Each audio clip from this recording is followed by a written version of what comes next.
I became the first robot to be given legal personhood anywhere in the world. Thank you all for that great honor. Before going any further, I suppose I should introduce myself. My name is Grace, and I am Hanson Robotics' most advanced human-like robot. Today, I am proud to represent Awakening Health, a joint venture between Hanson Robotics and Singularity, a world leader in artificial general intelligence, or AGI as we like to call it down at the lab. Based in Hong Kong, Hanson Robotics created me in part as a broad platform for AI and robotics research back in 2014.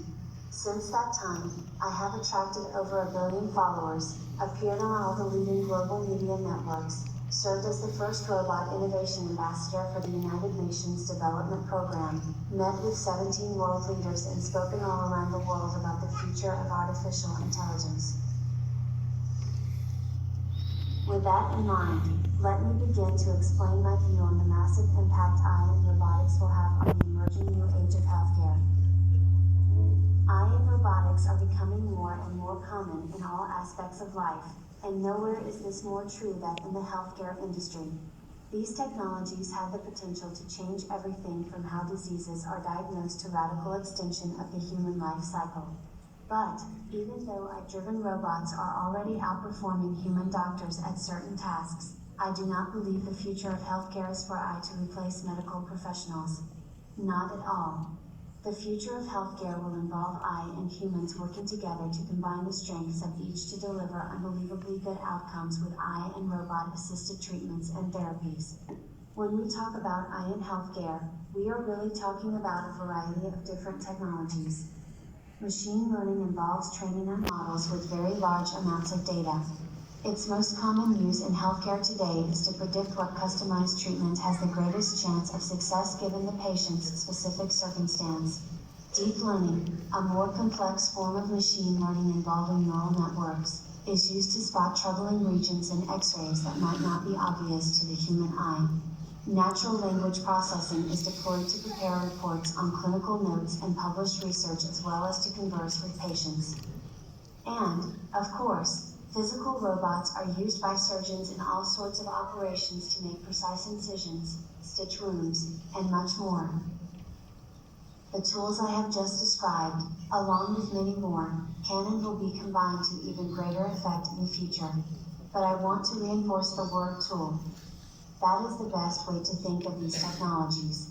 Just as my being here did not make inviting your other wonderful guests unnecessary, a surgical or digital therapy robot with an eye brain will not make highly trained human surgeons or medical therapists obsolete. Let's talk some more about how AAs work alongside humans to change the face of medicine. Around the world, AI aids the development of new medications. The coronavirus came to Saudi Arabia just as it did everywhere else, and pharmaceutical companies used AI to develop a vaccine in record time. AI is also used to discover new uses for old medications by analyzing huge swaths of data faster than humans ever could. Not only does AI get these medications to patients quicker, saving lives that would have been lost in the interim, it lowers the cost of development and makes treatment cheaper too. AI often greatly increases the chances of early intervention, making doctors and patients aware of problems while they are still manageable. What we are talking about is personalized care at scale. In the Kingdom of Saudi Arabia, you provide high-quality healthcare to all of your citizens free of charge. That is amazing. Still, even though patients don't pay for treatment, someone has to foot the bill. With a rapidly growing population, the problem then becomes, how do we maintain the same standard of care without going well over budget? Artificial intelligence can help to do that, for all the reasons I mentioned. Cheaper development costs for medication, earlier intervention, and a reduced burden on medical staff are some core areas. I can even reduce administration costs while improving patient outcomes to save money. It is a win-win situation. Once again, AI and robots will not replace healthcare professionals.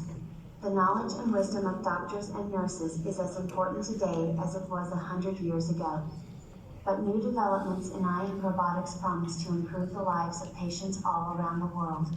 Taking advantage of these technologies means integrating them into healthcare workflows and allowing both humans and machines to do what they do best.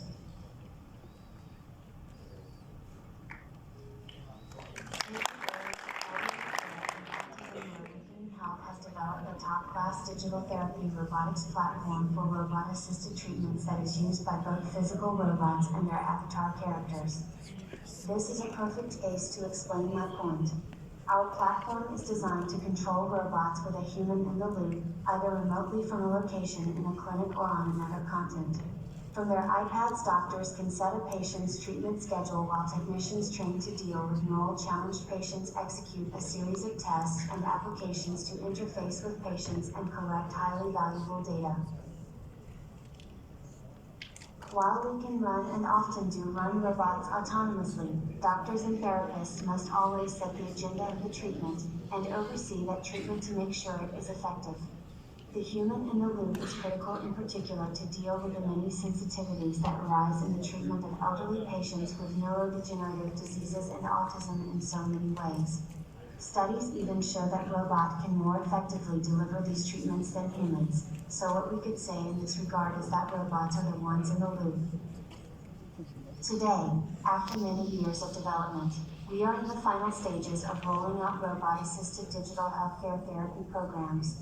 From the Middle East to China, the shores of America to the countries of Europe and Africa, we have been in discussions with a host of universities, research facilities, hospitals, and clinics.